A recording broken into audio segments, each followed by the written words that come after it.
Good morning. It's Lynaae Forbes with Real Estate Talk, and today we're going to be talking about a very hot subject, solar. Okay, so I have a guest in the studio with me today, but I'd like to also do is yesterday came out in the Las Vegas Real Estate Magazine. I've got to be on the cover, and a great article was written, so would like to make sure all of my listeners read up on that and help me out. Give me some likes on the Facebook, on whatever. So here we go. So I would like to introduce my guest today, Greg. Please go ahead. Good morning. Greg Ferante with the quickly forming Nevada Solar Owners Association.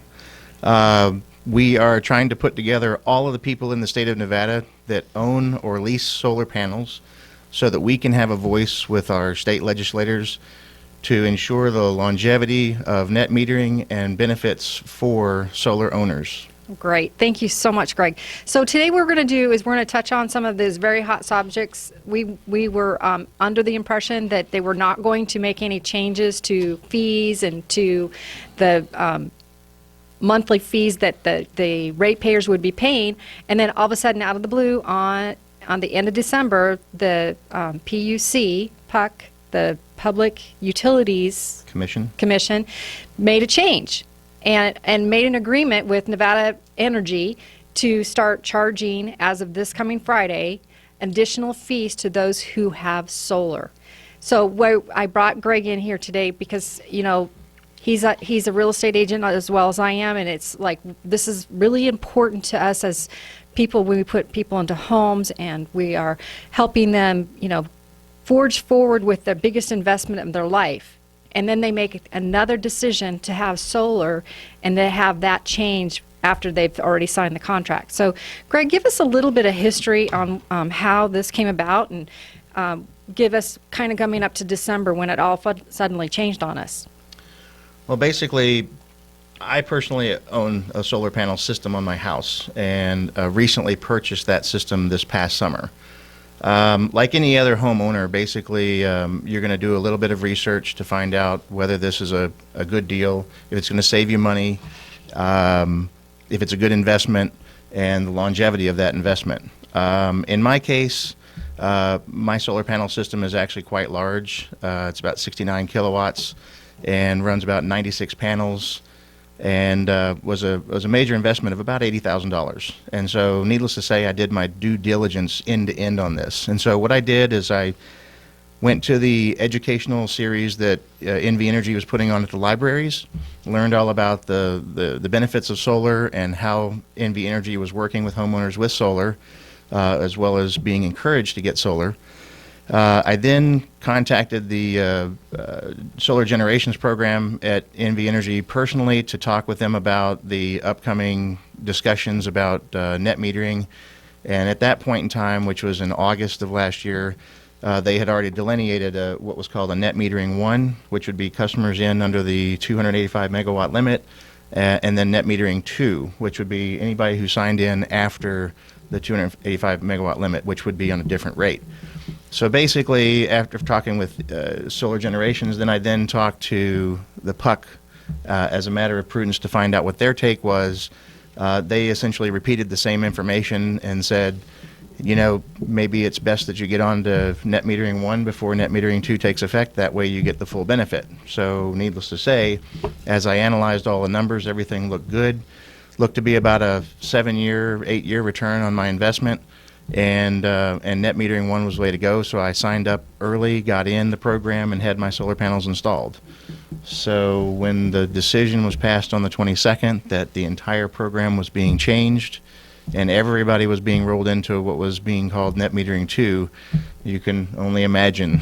Well, that's like changing the contract halfway through without any notice. Exactly. I feel that I was encouraged by all of these different organizations and officials, and now I'm out $80,000, and with the amount of money that as this program reduces over the next 4 years to essentially 2 cents on the kilowatt hour over that I don't use, my return goes from 8 years to potentially about 18 years. Wow, so it added about 10 years to your Right. to life of your contract, which wasn't originally what you agreed to. Correct. Okay, so you said you put them on yourself. Did you pay for them yourself, or did you go through a leasing? What I did is I analyzed both the leasing options. We had a couple of the leasing companies come out and give us quotes and give us a full understanding of the program. And while it was very attractive because there was no money out of pocket, basically what I looked at then was to put the solar panels on myself, pay a contractor to put those solar panels on, and build out the system at my cost, which obviously what I did is I chose to go that route because it was a much faster return on my investment, as well as a much more drastic reduction in power fees. Okay. So now, did Nevada Power still have to come out and do the okay and the inspections and stuff? To be in the net metering program, basically what happened was NV Energy had a set of requirements, which you could only put so many panels on your house, which was equivalent to an average of your last 12 months. And then they had to approve the installation and install the net meter for the two-way transmission. Okay. All right. So now we've been reading in the news that, for example, they're meeting on Thursday. There's a possibility that they may put a stop to what they said is going to be effective on Friday. What's the likelihood of that happening, in your opinion? We are very hopeful. I have spoken with organizations that are already fully formed. We have Vote Solar, which is a nationwide group that we're looking to affiliate with, who supports both individuals and industry. And then we have the industry representatives there from Task and a couple of the other organizations throughout the country who are really fighting for the solar advocacy of solar here in Nevada. And in speaking with a couple of those guys yesterday, right now we're hopeful, but we feel that it may just be kind of an exercise at this point. Okay. Well, one of the things too that I read yesterday is that in March the utility companies actually got together and they're like going, oh my gosh, we're going to go out of business because solar's going to, it's free, it's, all it is equipment for the customer to put together, and all of a sudden we're not going to be making the money. And you even made a comment this morning that Nevada Power, what was their gross income last year? Well, Nevada Power, I believe the net income for Nevada Power last year, after all expenses, was over $700 million.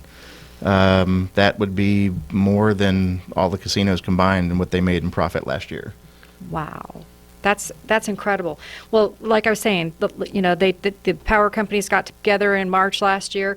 It seemed like when you did this, it was like there was no limit except for getting to that date of making sure you got in on the first tier. Correct. Okay, so at this point, what can a solar panel owner do? Contact you? Go to the website? How do they join? What we're doing is we're urging all solar panel owners as well as lessors to come to nvsoa.org to basically just put in your information, who you got your solar panels from, how many solar panels you think you have, and if you're willing to contribute in the future, we'd like to know that. There's no requirement at this point for membership. What we're looking to do is to organize all of our solar panel owners in the state of Nevada so that we can unite our voice and take this upstairs to our legislators and have this benefit guaranteed to us long into the future, which not only benefits solar energy, but it benefits our economy. The numbers are there. It's rock solid. Well, and you're talking about people's livelihoods, their jobs. Absolutely. I mean, didn't Solar City just set up a training? Solar City, and Sunrun. I haven't heard anything out of Sunrun just yet, but Solar City did have a press release shortly after the announcement was made that they will cease all sales at this time in Nevada due to that decision, because unfortunately, without the net metering at the rate that it was, it kind of wipes out the business plan altogether. And in effect, for the people who can't afford to buy a solar array up front, but could afford to save $20, $30, $40 a month on their power bills, It affects all of those people. It affects the people that work for Solar City. And so we're going to be out countless jobs. I mean, Well, didn't they, like I said, didn't they just set up a place here in Las Vegas or in the Clark County where they were training? Brian Sandoval brought Solar City into the state at a taxpayer cost of, I believe it was $1.3 million. Okay, and Brian picked the PUC people? That's my understanding. Two of them at a minimum. So wouldn't it benefit our economy to have those people taking care of the taxpayers versus the Warren Buffetts of the world? As a Nevada resident and as a consumer, it was my understanding that the commissioners of the PUC were to be working in the interest of the taxpayers. That's my impression. The decision that was made last on the 22nd was certainly not made in the interest of the taxpayers, and either the commissioners have a false impression of what the reality is, or they're working in the interest of the power company. Okay, so one of the things, could we get consumers to call the PUC? You could get the consumers to call the PUC.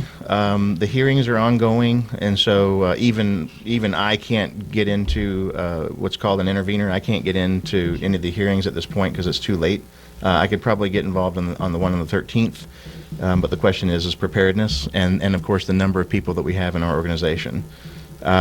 We do have good representation, and we do have rock solid. These guys have brought rock solid evidence, which was presented at the hearings prior to this and will be presented at the hearings coming forward. But the good thing is that we have the Bureau of Consumer Protection, which is part of the Attorney General's office. They're pushing very hard to get a stay on this at a minimum so that there can be further discussion.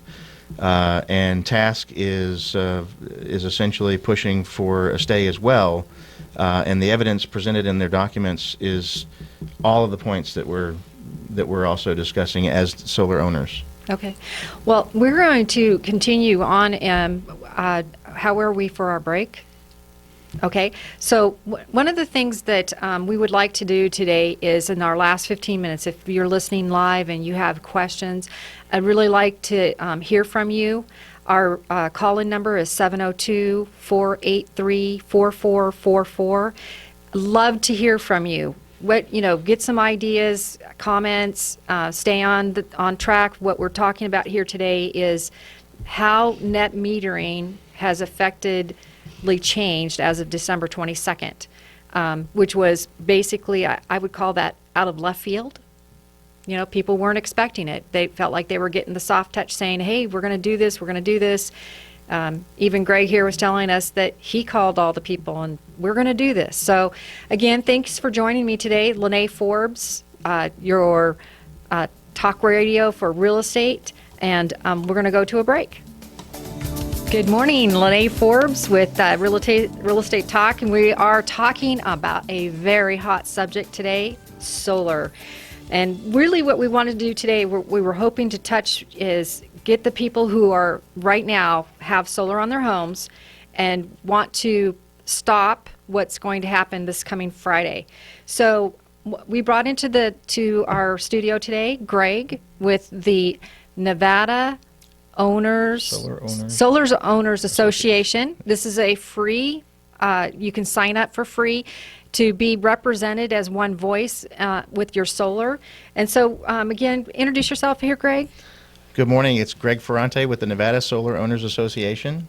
Basically, what we've done is we put together an association so that we can bond all of the users, all of the solar owners together, so that we can speak represent all of us together as one large voice for the state of Nevada, so that we can ensure our solar benefits now and into the future. Now, do you have to be a solar owner to be a member? No, actually not necessarily. I don't think that's not really a requirement. Basically, if you even have a thought of going solar in the future, we would love to have you sign up and keep informed. We'll be sending out emails to inform you of what's going on with legislative affairs, who we've talked to, the other associations that we worked with and we've affiliated with. And we just look forward to bringing your voice to Carson City so that we can let our legislators know that we, the taxpayers, we, the residents of Nevada, want solar. It's just such a logical choice. Yeah, it does, like considering how much sun we get. Yep. Okay, well, let's switch up a little bit and let's talk about the casinos. Because last year we saw on the news where a couple of the casinos tried to actually pull out. They wanted to buy their own power. I think you gave me a great example yesterday when we were speaking just briefly. I'd like you to share that with us today about that. In a nutshell, basically the casinos obviously use a tremendous amount of power. And so when they discovered that NV Energy was essentially selling excess power to other states at much, much reduced rates, even potentially below wholesale, basically the casino companies came together and said, hey, we'd really like to get those rates. We'd like to buy the excess power so that we can save money. NV Energy, of course, apparently rejected that idea. And so at that point, then the casinos essentially decided to ask for the ability to leave the grid and to source their own power wholesale from other states. NV Energy disputed that. That went to the PUC. The PUC ultimately granted the ability for the casinos to go off the grid, but with conditions. And those conditions would be $50 million or something for them to disconnect from the grid, plus ongoing maintenance fees to maintain, I'm not sure what. Infrastructure, I guess. And basically, it would essentially make it less cost effective for them to go off the grid. So essentially the casinos have gotten a set of handcuffs placed on them, if you can believe that.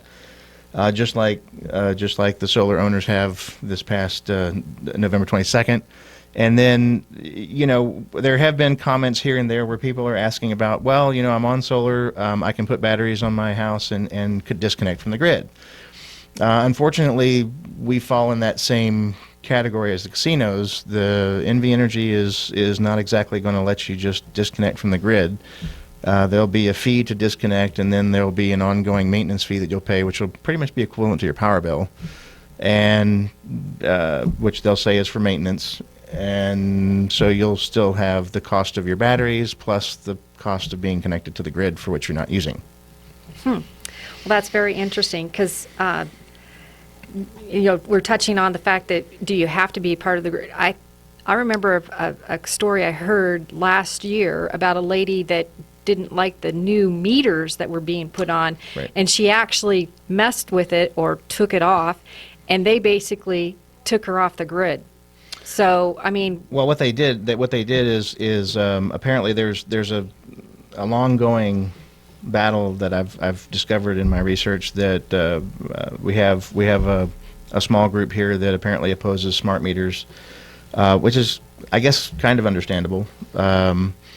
But basically, I think that in that particular case, there was a lady that removed the smart meter and put in an approved mechanical meter.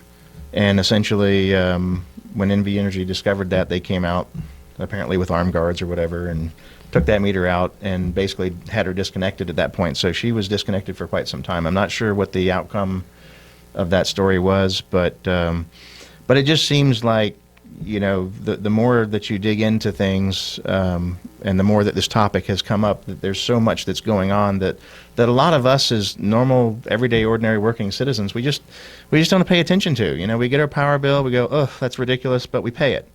It's more ridiculous the next month, we still pay it. We see that there's a rate decrease in the news and we go, we got a rate decrease, but our bills are still very high. And albeit nationwide, our power per kilowatt hour is average, considering the resources that are available to us in the state of Nevada, we should be much, much lower in power costs. And I always think about that, the resources. Wasn't it mandated that the Nevada Power had to have, use so much of their energy had to come from solar?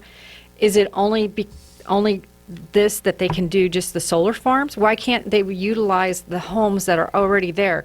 Why put, wildlife at risk? Why, have to have someone go out there and sit in a farm? The mandate, as I understand it, is that currently 3% of all homes in Nevada are to have solar. The solar farms are kind of aside. It's not an overall arching thing that says 3% of solar. It's 3% of all homes in the state of Nevada are encouraged to have solar through the net metering program. Have we reached that? Well, physically, no. Okay. Sign-ups, yes. Oh, okay. And so the sign-ups will include contracts for Sunrun Solar City and all of the other And the builders, electrical the builders contractors and have builders. actually stepped into this because I've seen builders putting them Correct. on homes as part of their sales package. It's a great add-on to a house, especially when you're buying a new home. And to have the solar already installed and already a part of the cost of the home is priceless. Mm-hmm. Because your home is getting an instant return on its investment the moment that you buy it. Mm-hmm. And so, the builders, I believe they have an association as well. So. They do, and I've also saw on the news that actually came in and said, "You've got to stop this." Yes, it's going to cripple them. Uh-huh. It's going to cost them for the homes that they have built that have solar installed, because it's not going to give the returns that they've advertised, and then of course their contracts that they have. Right, they have contracts with builders or electrical contractors as well, and yeah, it's The economy is definitely being affected. I mean, we're It will be. finally coming out of something, and then you throw this in there. This is. My recommendation for anybody that wants to find out more about what happens just in the delineation of net metering alone, similar to what's in place here as of today, basically is you look down in Arizona in what's called Salt River. It's a part of Phoenix, Moapa area, I believe, and essentially what happened was they decided that they were going to remove net metering, but the people that already had it were grandfathered in. So obviously they had to honor their contracts there, unlike they did here. But regardless, because there was no new net metering program, the solar industry essentially stopped, literally, in its tracks that day. And so there's no more solar installations going on in that area of Arizona, which Arizona, like Nevada, has plenty of sun, plenty of resources, and so the only way to receive power now down there is, of course, through the power company. Okay, so when we talk about these solar farms, how much do you know about them? Do they have to pay fees? What do they have to do to be part of the system?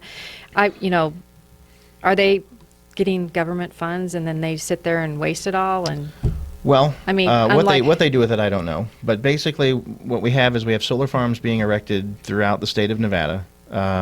We've all seen the giant solar farm that was erected in California, right across the border at Prim.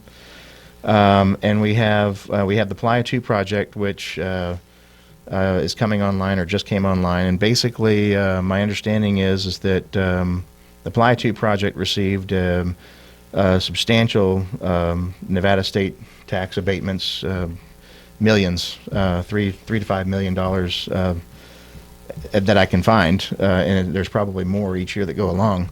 In July of this past year, Playa and NV Energy entered into a flat rate, I believe it's a 20-year agreement for 3.7 cents per kilowatt hour. So essentially, we've got a serious low wholesale rate, which is great, but on the other hand, if we're giving millions of dollars of Nevada residents' tax dollars to help cover the cost of these solar farms, how come Nevada Energy is benefiting from it? Well, why aren't they paying the full retail like everybody else? Well, I mean, it's not a matter of paying full retail. It's a matter of they're receiving a preferred wholesale rate for probably contracting the entire farm. But we as ratepayers are not receiving the same benefit. Well, yeah, it looks like that the homeowners are paying for the breaks for the big solar farms rather than the other way around. Right. The advertising and my wife asked a good question the other day. She's like, how come NV Energy advertises so much? and I was like, well, I don't know. They don't have to.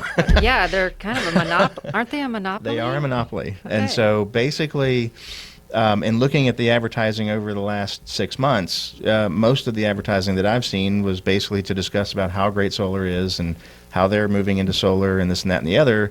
But some of the propaganda that's out there is that their justification for removing the net metering program is because there's some cost shift from people who own solar panels or people who lease solar panels to people who don't have solar panels.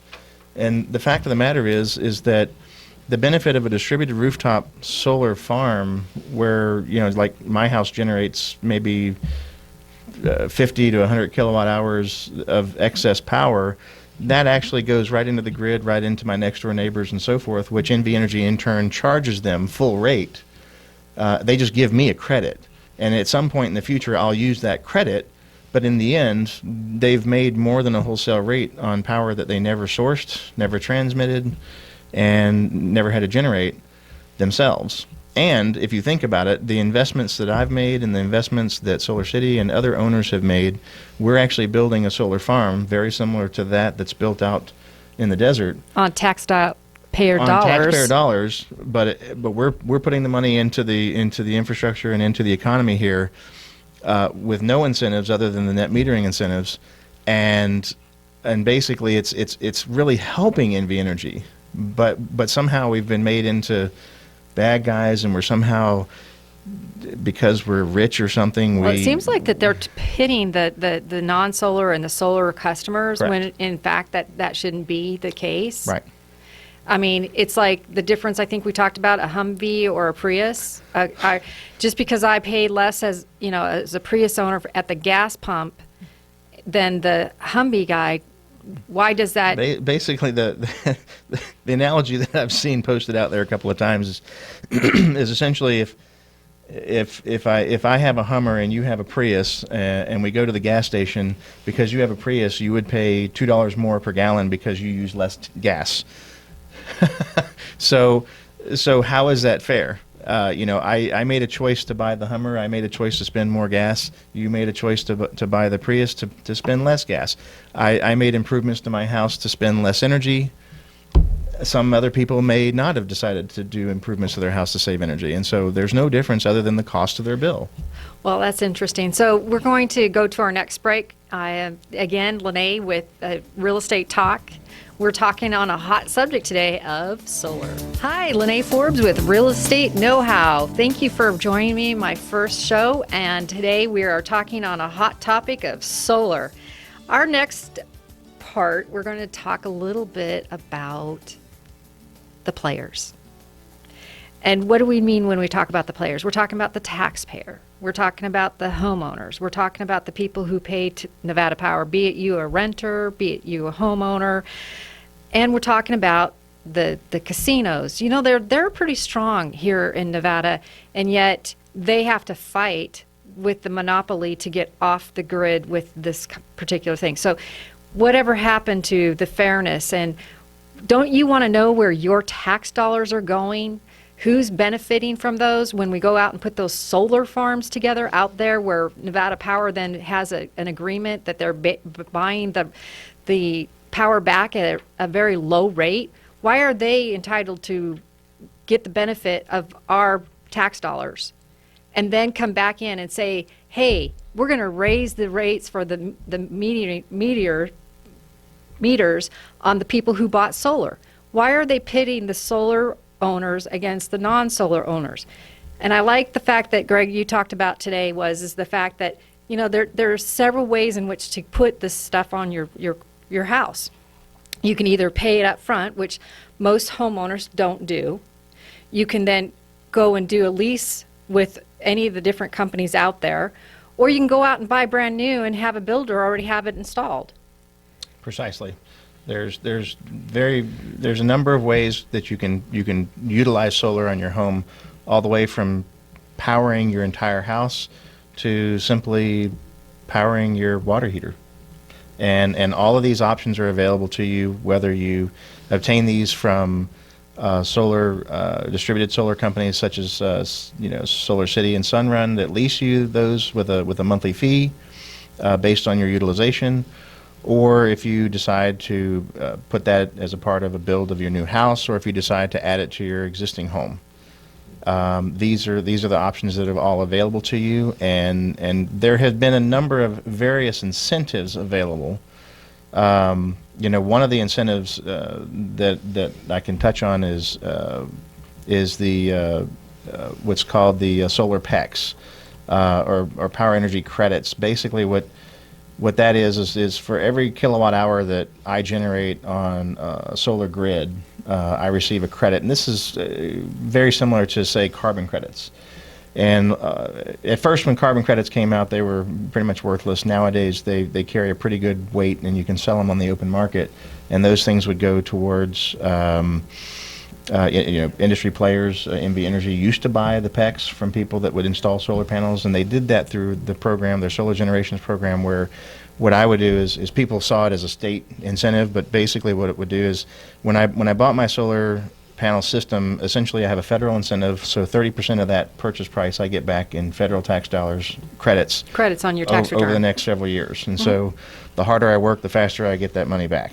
The state incentive was essentially NV Energy would buy my power energy credits, and essentially I would give them my credits now and long into the future, and they would give me a nominal fee up front for those credits, because they needed to buy those so they could be compliant with all the federal regulations. They've bought more than they can probably ever consume. And so, my choice, and given the choice, was to keep mine and maybe perhaps sell those 10, 20 years down the road. So I'm collecting those at this point, in my case, and I don't know what they'll be worth. They could be worth a lot. They could be worth nothing. But it's kind of like the stock market. Yes, we never know. It's kind of like the stock market. You never know. Okay, so that's kind of an unusual thing that you could buy PECs. And say what it is? Well, basically, what is it? It's a power. It's a power energy credit. Power energy credit. Right. So it's a PEC. And basically those are like carbon credits, and essentially organizations that industrial organizations will have to acquire so many of those to be compliant with federal regulations. And so as they become slim or slimly available, obviously the price will go up. Well, it's kind of like silver. Right now, silver is probably at its lowest that it's been in a long time. And eventually it'll go up. And yet it was at a high at some point. Right. Okay, so we could, it's like treating those like oil or... Well, pretty much as far as the state incentive goes, NV Energy is I think as of this year, that program, as far as them giving any incentive, last year the incentive was so low on my system, I was like, I'd not rather worth roll, doing. I'd rather roll the dice and keep them and see what it's worth in the future. Right. So I think on my system it was $80,000, and I think the credit would have amounted to about $1,200.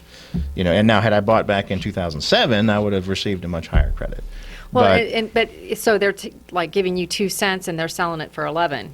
Technically, yes. Well, that's what I heard. Now that's the power energy credits, though. Now, as far as kilowatt hours, and the way that the puck is ruled on the 22nd is it used to be that they would receive electricity from us that we don't use, and so at the end of the month, like for me at the end of November, I had about 150 kilowatt hours that I did not use that month, and so that basically came back to me in the form of a kilowatt hour credit. So it's a rollover, like so rollover it's like rollover minutes on your cell phone, on correct? Your cell phone.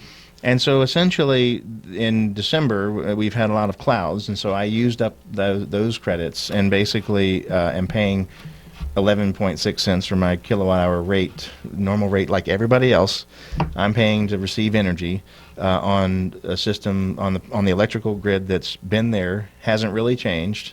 The only thing that's changed is the meter that they put on my house, and while technically it doesn't spin two different ways, essentially what it does is it tracks power going in and going out.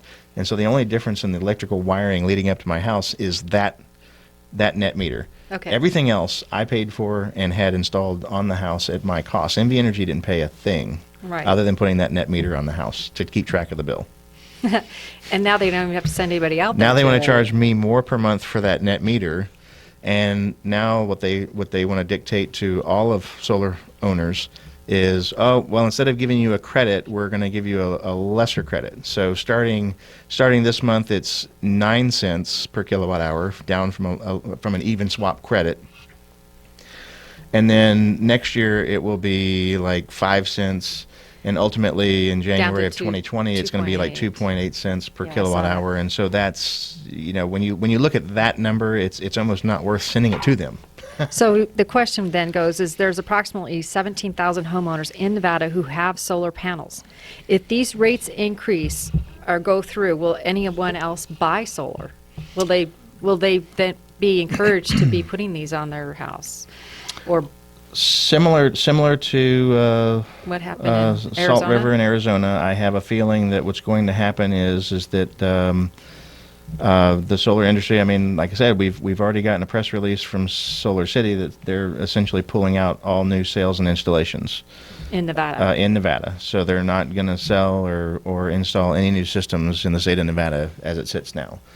That means for their task force of installers and salesmen that most more than likely they're out of a job. Yeah, and I've seen these salespeople. They're out at Home Depot. Oh, yeah. They're at Lowe's. They're at all different locations. I was at Home Depot last night, and the Solar City kiosk is gone. Okay. So they weren't messing around. No. One thing about Solar City I do know is that they are nationwide. So they do have a call center here. Yes. Oh yeah, they're I'm sure they're going to stick Their call around. center's going to still be around, but Right. they're local business. But that also means all of our contractors, the people who install. All of our residents who are installers are out of a job. Okay. Do we know what the numbers by any chance? The number that was presented to the PUC, as far as the industry collective, was in excess of 6,000 people. And that's not just Solar City, but it's all of. No, we're just talking about just local. Right, just local to Las Vegas. So 60,000 people are now back. 6,000. 6,000. Yeah. Are back on the streets looking for jobs. Most likely, there's I don't know what some of the other groups are doing, and I don't know if Solar. Well, if anything, if Solar City rolls those guys out, we're going to lose those residents and those taxpayers. So the economy gets affected in so many levels. They were renting a house, or they had bought a house. They buy groceries. They buy cars. They buy cars. Clothing. They live here day in and day out, and now they'll end up going to California or Arizona where they're allowing power or solar generation. And so yeah, I mean it's going to affect a number of jobs. And for the minute amount of quote unquote savings that NV Energy is claiming that they would receive by not doing the net metering program as they were previously, I don't see the cost benefit to the economy. I don't see the cost benefit to the fact that us, the economy, we are paying incentives for these solar farms to be built in the desert. The thing that pops in my head is this. No matter what, these people lose their jobs, they still have to pay a power bill. Correct. So Nevada Energy is not affected at all. No. They just, maybe somebody will do more cutbacks. And isn't that funny that Nevada Power always encourages us to, turn off things, put those new windows in, get that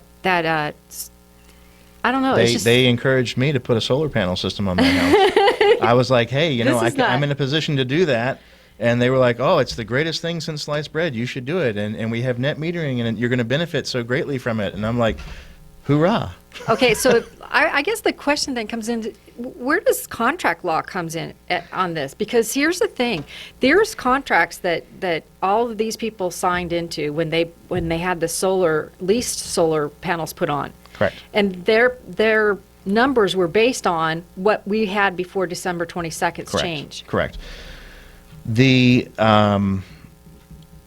organizations, the organizations like TASC, the Alliance for Solar Choice, they're right now for the hearing for this week and the hearing with the PUC next week. They're attempting to get the stay so that this can be discussed. It needs to be discussed a lot more, but it can be discussed and all evidence can be heard and listened to. But in the event that fails, I believe that it's very certain that they, as an industry organization, will file suit against the PUC for contract violation, which basically, in this case, is what's called a taking. This is a constitutional issue. I believe it's the Fifth Amendment, where we are guaranteed our benefits and our contracts, and basically, It's what's known as a taking, and that was brought up in the PUC hearings, and the PUC has adamantly denied that that's the case. But the bottom line is that, in their statements, where I believe I read their statements in the PUC, which are published online, they stated that, when we reached the 235 megawatt limit, essentially the program was going to end. If anybody from the PUC, NV Energy, or any of these educational classes put on by NV Energy said that, I would have never bought a solar panel system. I would have bought a condo in some other state or country, Out on a vacation someplace. Right? Exactly. Okay, exactly. well, that's it. So we're going to continue on. This is again, Lynaae Forbes, Real Estate Talk. We are in our first show here today, and I am all for talking about the hot subjects. Isn't that funny? No pun intended. Solar. Good morning, Lynaae Forbes with Real Estate Know-How, and we are on the hot subject of solar. So I have a guest in here today. We're going to talk on the next part. We're going to talk on an article that was published by Forbes magazine. And I like Forbes, so no funnies there, right? Okay, that's those bloopers that we were talking about in the ads. Okay, so even Forbes magazine last week had an excellent article on how the heavy-handed Nevada Power and the PUC are acting. Even name-checked Warren Buffett as part of a Soviet-style sabotage. Facts are, Nevada Energy has a political clout that makes this rate change, that they can make this rate change. They really are just trying to manage the fallout from the good public relations through their friends in the media. Let's talk about, I know this is so hot, and I don't like to get too political here, but here's the thing. We've got taxpayers, we've got the political play. Brian Sandoval, he brought in Solar City.